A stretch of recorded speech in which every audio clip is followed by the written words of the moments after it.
আসসালামু আলাইকুম। সুপ্রিয় ড্রাগন প্রেমী কৃষিপ্রেমী দর্শক শ্রোতা সবাইকে শুভেচ্ছা জানিয়ে আমার এই ভিডিওটি শুরু করছি। সুপ্রিয় দর্শক, আজকে ভিডিওর বিষয়টি অত্যন্ত গঠনমূলক এবং অত্যন্ত কার্যকরী এবং অবশ্যই নতুন। এই বিষয়ে আমি এখন পর্যন্ত কোনো ভিডিও দেখি নাই, তো আমি এই বিষয়টি আপনাদের সামনে প্রথম উপস্থাপন করতে চাচ্ছি এবং পরীক্ষামূলকভাবে। এই যে গত বছর এবং এইবার আপনারা জানেন যে এপ্রিল মে মাসে যে প্রচণ্ড তাপদাহ, যার কারণে আমাদের বাগানে সানবার্ন থেকে শুরু করে গাছ পচে যাওয়া এবং বাগানের ব্যাপক ক্ষতি, ফুল ফল ঝরে যাওয়া, ফলের মৌসুম লেট হয়ে যাওয়া, এই সবগুলোই আমাদের অতিরিক্ত তাপমাত্রার কারণে কিন্তু ঘটেছে। এবং আপনারা অধিকাংশে জানেন যে বৈশ্বিক যে জলবায়ুর পরিবর্তন, সেটার ইফেক্টেই কিন্তু এটা হচ্ছে এবং আগামী দিনগুলোতে এই তাপমাত্রা আরও কিন্তু বাড়ার সম্ভাবনাটা বেশি। কারণ আমাদের যে কার্বন ডাই অক্সাইড বা কার্বন নিঃসরণ থেকে শুরু করে যে সকল উপাদানগুলো আমাদের তাপমাত্রা বৃদ্ধিতে সহায়ক, এইগুলো কিন্তু প্রতিনিয়ত বেড়েই চলেছে, বিশেষ করে বিভিন্ন উন্নত বিশ্বের দেশগুলো কারণ এটা হয়ে চলেছে, যার কারণে গোটা বিশ্বেই কিন্তু তাপমাত্রা দিনকে দিন বেড়েই চলেছে। বলা হচ্ছে প্রতি বছর 1 ডিগ্রি করে গড় তাপমাত্রা বৃদ্ধি পাচ্ছে। সেই ক্ষেত্রে ড্রাগন চাষ কিন্তু আমাদের অনেকটাই বিরূপ আবহাওয়ার মুখে পড়তে যাচ্ছে বা পড়ে গেছে গত বছর থেকে। তো সেখান থেকে কিন্তু বিভিন্ন জন বিভিন্নভাবে সলিউশন দেওয়ার চেষ্টা করতেছে। অনেকে কেউলিয়ানকে ব্যবহার করার সাজেশন দিচ্ছে বা ব্যবহার করতেছে।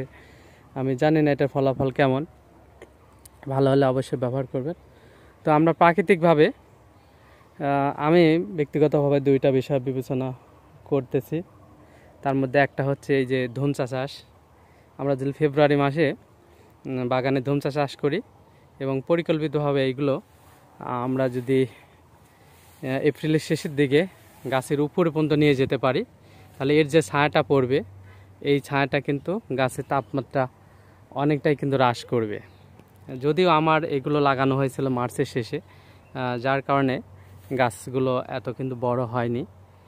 তো আমরা যদি নিচের দিকে ডালপাটা ছেটে দেই, তাহলে নিচে আলো বাতাস পাবে, উপরে আপনার গাছগুলোকে ছায়া দিবে। পরিকল্পিতভাবে করতে পারলে আমার মনে হয় এখান থেকে ভালো তাপমাত্রা, একটি সহনশীল অবস্থা তৈরি করার জন্য এই ধনসা গাছগুলো কিন্তু সহায়ক ভূমিকা পালন করবে। আবার দেখা যাচ্ছে যে জুনের শেষের দিকে এই গাছগুলো আমরা যদি কেটে দেই, তাহলে এখান থেকে বাড়তি কিছু আমাদের জ্বালানি বা কিছু আপনার ধনসা কাঠিও আমাদের পাওয়া যাবে। এবং পাশাপাশি এই ধনচার যে আছে, পাতা আছে, এগুলো কিন্তু গোখাদ্য বা ছাগলের খাদ্য হিসেবে ব্যবহার করা যাবে এবং আমাদের তাপমাত্রাও নিয়ন্ত্রণ করা কিন্তু যাবে। তো আমরা আগামী বছর ইনশাল্লাহ ফেব্রুয়ারি প্রথম থেকেই আমরা প্ল্যান মাফিক আমরা এগুলো করার চেষ্টা করব। এটা হলো 1। 2 নম্বর, আমরা অনেক দেশেই দেখি যে ওনারা হচ্ছে আপনার বিশেষ এক ধরনের প্রজাতির গাছে ওরা ড্রাগন চাষ করে, সেখানে পিলার ছাড়াই ওই গাছগুলোকে পিলার হিসাবে ব্যবহার করে ড্রাগন গাছ উঠায় দেয়। তারপরে গাছও বড় হতে থাকে, ড্রাগন গাছও বড় হতে থাকে। গাছগুলো একসময় উপরে কিছু তারা ডগা রাখে, উপরে পাতা রাখে, সেগুলো ছায়া দেয় এবং ওই গাছের উপর বা গাছের ডালের সাইড দিয়ে ড্রাগনের ডগাগুলো ঝুলে পিলার হিসাবে কাজ করে। তো এটা নিয়েও আমরা ইনশাল্লাহ সামনের দিনে কাজ করব। তবে আগামী বছর থেকে, এই বছর আমরা এটা করেছি, আগামী বছর আমরা 2টাই করব, তবে এটা আমরা ব্যাপক আকারে করব। এই 2টা মোটামুটি আমাদের চিন্তাভাবনা রয়েছে তাপমাত্রাকে থেকে আমাদের বাগানকে আমরা সুরক্ষা দেওয়ার জন্য আমাদের প্রচেষ্টা এই 2টা। আর আপনাদের আরও নতুন প্রচেষ্টা থাকলে অবশ্যই শেয়ার করবেন। এছাড়া আর একটা প্রক্রিয়া আমরা চিন্তাভাবনা করতেছি, সেটা হচ্ছে যে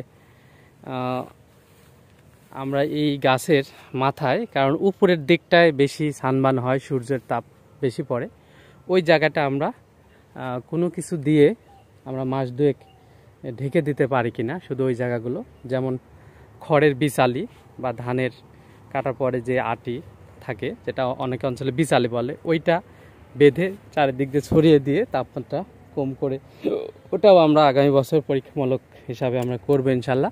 তো নতুন বিষয়টি আপনাদের সাথে আমরা আলোচনা করলাম, তুলে ধরলাম। এটা কেমন হতে পারে, আপনাদের কোনো অভিজ্ঞতা না থাকলেও আপনাদের ব্যক্তিগত মতামত আশা করি এটা করা যায় কিনা, করলে কেমন হতে পারে জানাবেন। যেহেতু আমরাও নতুন, যদি উদ্যোগটা প্রথম নিচ্ছি, তারপরে কিন্তু নতুন, অবশ্যই আশা করি বিষয়ে আপনারা কমেন্ট করে আমাদেরকে জানাবেন। তো ভিডিওটি এখানেই শেষ করলাম।